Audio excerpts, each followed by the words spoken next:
One of the most frequently discussed topics is an issue that generates passion, heartache, and strong opinions. The debate over gun laws, especially in the wake of several mass shootings, generated some emotional responses. I come at this issue in a way that nobody else does in the United States Senate, nobody else does in this presidential race. I live in a majority black and brown community. I live in an inner city. My community is below the poverty line, but yet I've never in my life mistaken wealth with worth. My children are as beautiful as all American children in my neighborhood, in my community. And we deal with this violence, not when there's these horrible, horrible mass shootings, but on a regular basis. Just days ago, there was a shooting in my neighborhood, a couple blocks from where I live, where 2 young men were shot. Just last year, Shahad Smith was killed with an assault rifle on my block. I can't tell you the gruesome reality of living in a community where you see child after child die and nobody seems to care. And what's worse than that, now that this is waking up as a reality for all Americans, we have Americans slaughtered in a church. Nothing changes. Americans killed at a concert. Nothing changes. Americans killed at a synagogue. Nothing changes. How can we do nothing? In my lifetime, 50 years, we have had more people killed by gun violence in America than every other war in our country's history, from the Revolutionary War now combined.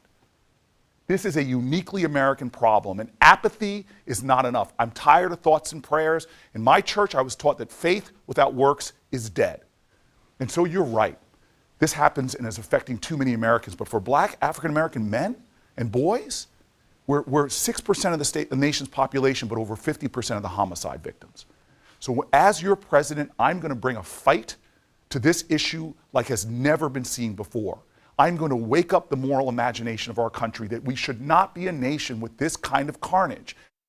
I used to be a prosecutor, and I saw the devastating effects of gun violence, not just in the massacres we see like in Parkland and Sandy Hook and what we just saw in the synagogue, but we also have day-to-day violence, street violence. We have kids killed every single day. So I think, first of all, universal background checks makes the most sense as something that we could pass that would reduce suicides. It would also reduce domestic violence. Like New Hampshire, I come from a state that has a proud tradition of hunting and fishing. So I look at all these proposals and I say, does this hurt my Uncle Dick in his deer stand? And when I look at things like universal background checks, they don't do that. They're something that'll save lives. This idea of doing something with domestic violence. You have something called the boyfriend loophole right now that allows people to get guns who've had domestic violence convictions who are in relationships. That's actually the bill that I lead, and I think we're going to be able to pass it as part of the Violence Against Women Act. And so there is just so much that we can do. And when I look at what's happened in this country, I always think of those Sandy Hook parents that were in my office the day that we had to tell them that this bill we'd worked on so much, the universal background checks, that the vast majority of the public supports was going down. And I still remember this mom that was sitting there telling me the story, how she had been in that firehouse that day waiting for her child, and she had kissed him goodbye that morning.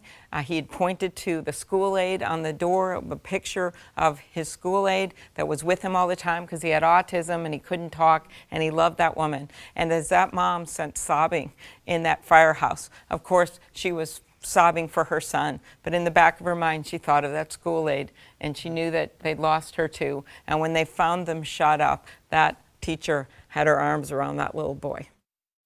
It's long overdue that Washington took action to pass sensible gun safety legislation. This is not about infringing on people's Second Amendment rights. It's about putting responsible safety regulations in place so that we're making sure our community and our families and our society is safe. I think there are a number of other issues that we need to address. One is dealing with the lack of mental health services across our country, but also really I think what's at the heart of this is how further and further our country is being divided. When we see racism and bigotry being fomented, pitting one side against the other, we see how identity politics are being used for the purposes of furthering political interests or campaigns. It's tearing our country apart. That's further fueling this this animosity and people who lack compassion and empathy for their fellow Americans. So we need to make sure that Congress passes this legislation. We've got to come together as a country to do so.